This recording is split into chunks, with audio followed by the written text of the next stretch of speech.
What's up, everybody? Chris here with another Monkey Do review, and this one is the big one, guys. It's Marvel's latest endgame scenario for the things that they've been working towards for the past 10 years.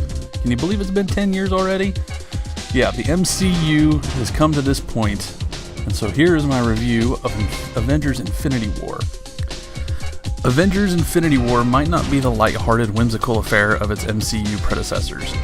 In fact, we're dealing with a Marvel movie that is a bit more macabre for our actionable, willing heroes.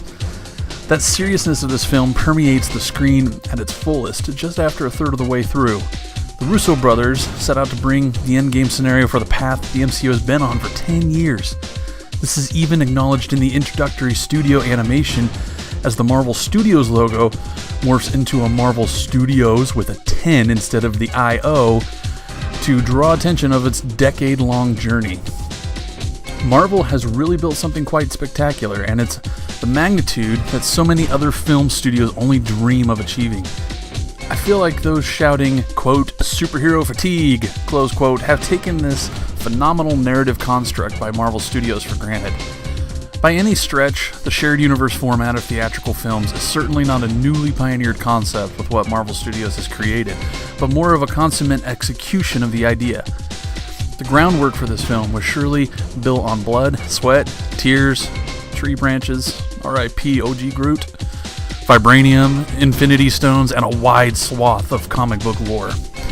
No other studio in the history of film has done what Marvel has done, and I say this as a disappointed DC Comics fanatic. So for that alone, Marvel Studios and Disney have much to revel over by achieving this feat. Now the question is, how was the payoff? How does everything shake out for the characters we've invested our time, money, and emotions in with the event we've been anticipating since Thanos reared his ugly mug, literally, in that fateful after-credits scene of Avengers 6 years ago? I can say with a surety that fans will undoubtedly be entertained. However, I sense that there will be a contingent of disappointment among the masses. I only experienced a smidge of this. Let's start with the small amount of disappointment that I experienced in this film and why that quickly turned around. My disappointment had everything to do with my anticipation.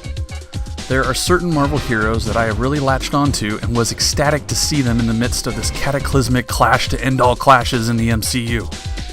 But the roster, as you may know, is enormous. The cast is far more bloated than the previous two Avengers films and Captain America: Civil War. We've now thrown all the major MCU characters we've seen to date, with the exception of some like Ant-Man, and other supporting characters that I really wanted to see again like Valkyrie, into a lengthy 2.5-hour film. If I think back on any one Marvel hero that appeared in this film, I can say to myself, they really weren't very present or had much dialogue, and I'd be right. Thor and perhaps Gamora have the most screen time of any hero, but even then it's hard to categorize. Screen time for this entire cast is spread fairly thin. The revelatory fact about this film that I wish I had realized heading into it is the fact that this film is not about any of the Marvel heroes. In fact, the Marvel heroes are the antagonists. Hear that? That's the sound of your mind exploding. The protagonist, the character this story is central to, is Thanos, and his journey to accomplish his mission. Knowing this will most definitely change my experience viewing the film for a second time when I take my son. So understand this now. This film is not about Iron Man, Captain America, Black Panther, Drax, or Doctor Strange. This film is all about Thanos. With that being said, retrospectively looking at the film through this lens created an entirely new perception. This flip-flop, making the villain the central character, is absolutely daring and incredibly ingenious writing. Because the film is based on Thanos' journey, we are treated to an inside look at the inner workings of Thanos' mad yet logical mind. And if that sounds completely confusing using those two descriptors together, then here's another pairing that I'll offer you to describe the Titan: murderous and compassionate. Even more confused? Great, because that's the beauty of this film. It actually teaches us how those characteristics can coexist in a character with an entirely wild approach to morality and philosophy. I'm most certainly not condoning anything that Thanos did or any of his actions as morally acceptable, but those blurry lines alone make for a deeply tortured but committed character that is certainly entertaining to watch on screen. Josh Brolin brings the gravitas to the role that is required for such a titan, of a character, which, that was a pun, if you didn't see that.